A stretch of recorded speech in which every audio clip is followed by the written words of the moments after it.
Hey guys, Sandy here. Welcome back to my channel. Today I am scrap lifting Crafty Bambi. Now I went back and found this layout that she had created in February 2020. I just really love it. I don't know, I was just scrolling through her Instagram and I was like, this is the one I want to lift. Now I did start pulling out products and I've already completely gone in a different color direction. I'm also only going to use one portrait photo instead of two smaller landscape photos. But I am going to be using these scrap pieces of paper and then this dotted Swiss cardstock called Fiddleneck Fern.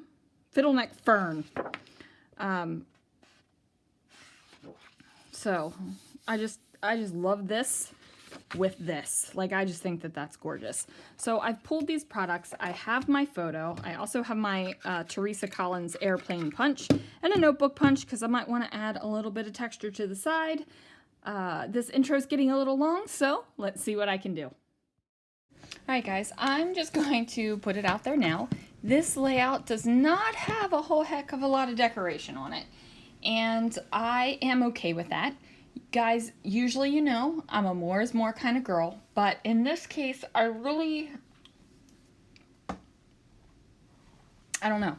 I guess it's just the colors and the contrast, and I just love it so much that I didn't think I needed to add anything. Now I do use my notebook punch on this wood grain paper. This is a paper from Close to My Heart. It has two different wood grain patterns on it. Now when I was originally pulling this paper out, I pulled it out for this thicker white side right there. But then I decided that I liked the thinner planked woods a little bit better. And of course my ATG decided to do something funky, and I figured out what was going on. This has happened a couple times, most recently when I've been using this particular ATG. So the little plastic rings that hold that tape roll, that white right there, they just seem to be a little bit off from the little nubbies that stick up from the ATG that hold in the tape roll. So I kind of forced it in there. And now that it's, you know, in there doing its thing, I'm not having any trouble with it. So I'm going to go ahead and place that wood grain paper down. And then I'm just going to trim off the branding strip off of the airplane paper eventually. I just love this combination. I don't know what it is, but something about this makes my little heart so happy. So this airplane paper is from Paper House Productions. On the other side of it, it is tags, like baggage tags with airport codes on them. And fun fact, they are pretty much, I think, all East Coast, northern airport codes. And that's because Paper House is in New York. So they actually have BWI on that piece of paper, and that makes my little heart happy because I am from Maryland, and BWI was our main airport. We lived right around the corner from it, and we used to have airplanes going over our house all the time. So now we live in a place that is not directly in flight with an airport. So it's weird not actually having the airplanes. Anyway, I say all of that to say this paper is cool. And I ordered a couple sheets of it. And I will probably always keep one sheet just because it has BWI on it. And that makes me happy. So I added that other piece of paper right there, that maroon color. I was originally going to saved that piece. That's a scrap that I saved because it had the airplanes on it.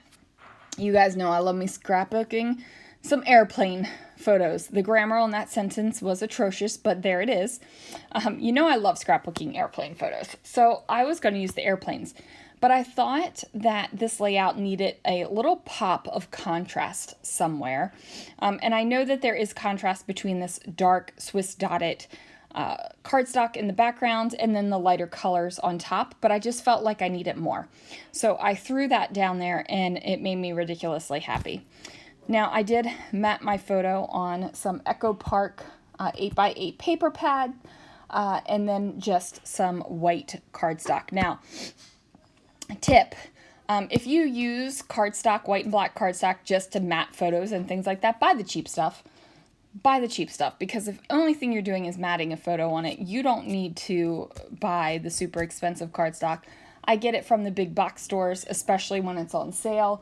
I got myself a big old pile of black cardstock recently when I was at, I don't know, one of the stores, because it was on clearance and a ridiculous price. So there is that. Now I do punch out those airplanes in some glitter paper. The glitter paper is from a Christmas collection from Michaels from I have no idea how long ago. Now I'm going through my little travel die cut ephemera box, and I'm just trying to see what I can add to this layout to like make the decoration happen. Now I really don't want to cover up that dark blue stripe on the 3 stripes of paper. It kind of lines up perfectly with the wing, and I like that. I thought I would, try out that travel word. All these things are things that I think would go great with it, but it just isn't feeling right to me. Like, I love the paper so much. I love the contrast of color so much. The colors make me happy. Even though these greens have blue in them, they are greens, and green is my favorite color. So I'm just looking and trying to figure out what I'm going to do. So ultimately, I end up with this little tag that says Wander, and I decide that I am going to glue one of the glitter airplanes on top of that Wander tag, and then that is going to be basically my title. Now, I do keep finding things that would be great on this page, like that cloud, great. This airplane, great. Like, it would just be they're a great color match, it's a great theme match, like everything is perfect until I put it to the paper and I don't like it. It just doesn't feel right.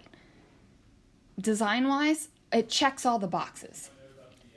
Emotionally wise, yeah, it's not working for me. And you guys know I'm an emotional scrapbooker, so that's how it goes.